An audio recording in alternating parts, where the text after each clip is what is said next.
So you want to learn how to be an influencer? Yeah, you're watching the wrong video.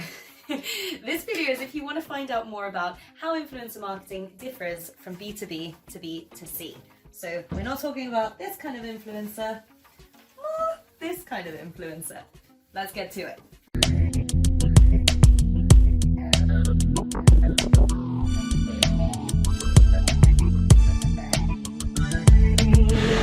Hey everyone, and welcome back to my channel.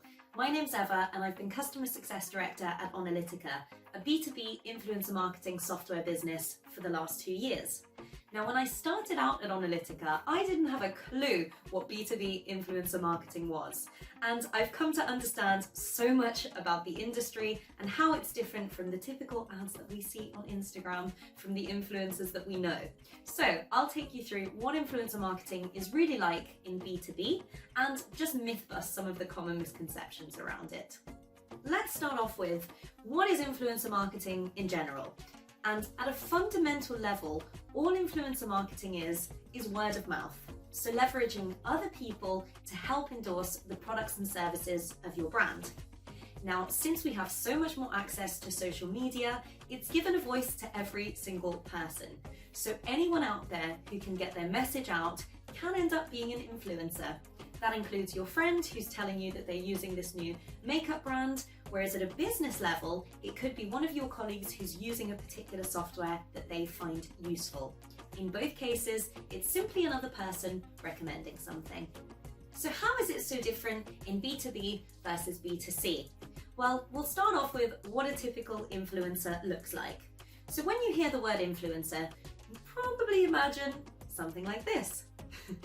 Whereas in B2B, the kind of influencers that I work with look a lot more like this, experts in their field. And the follower types will often be really different as well.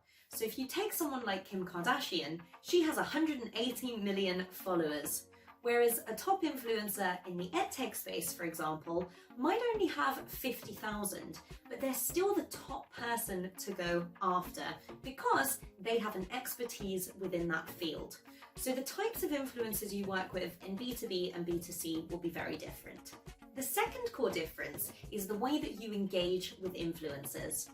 Within B2C, it's typically on a transactional basis. So you'll have a campaign, let's take makeup as an example. You'll find an influencer who is typically talking about beauty on their profile. You'll reach out to the influencer and you'll get them to share a post or to make a video that's using your product.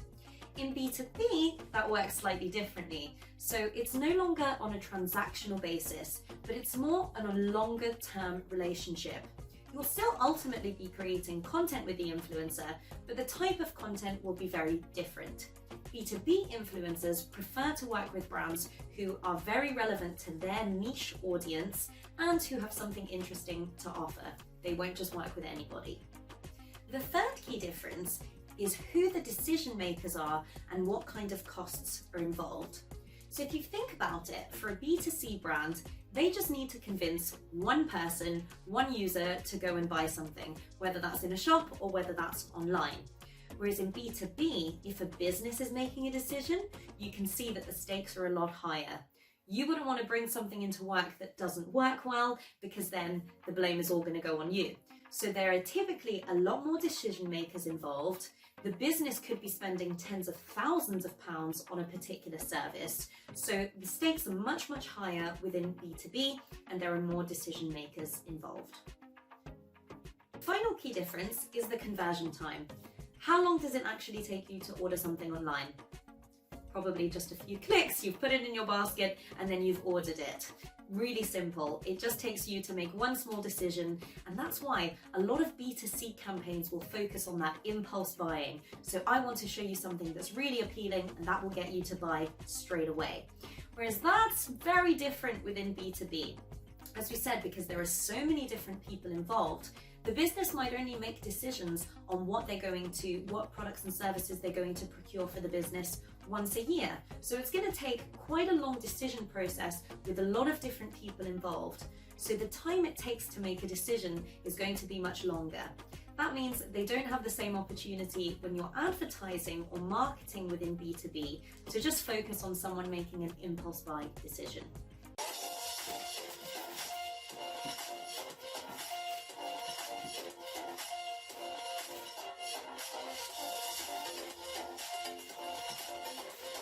Now, because both of these things are called influencer marketing, whether you're in B2B or B2C, it's led to a lot of really common misconceptions about B2B influencer marketing. And I'm going to get to myth busting those right away. The first misconception is that an influencer will do whatever you want as long as you pay them.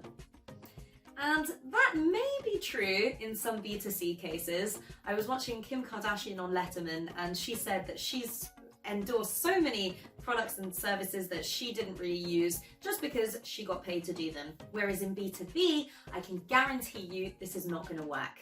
If something is not really well aligned to what that influencer's expertise is, there is no way they are putting something out there for your brand.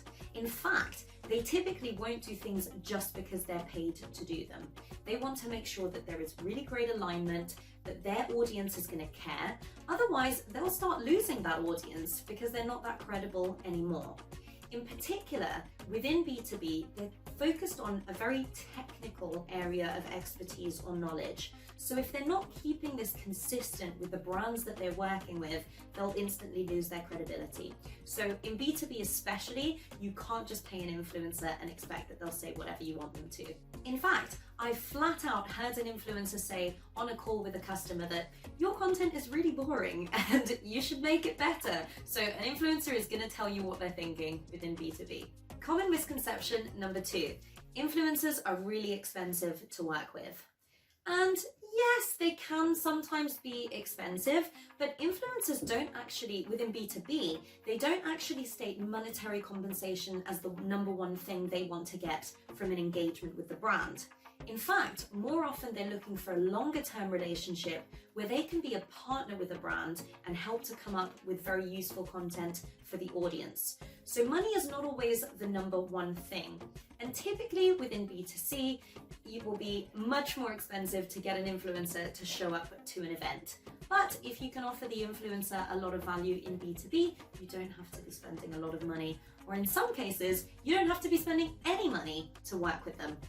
I once had an example where a brand had thought really well about how compelling their piece of content was going to be, that when we sent it out to 10 or so influencers, I got 3 responses within 1 minute.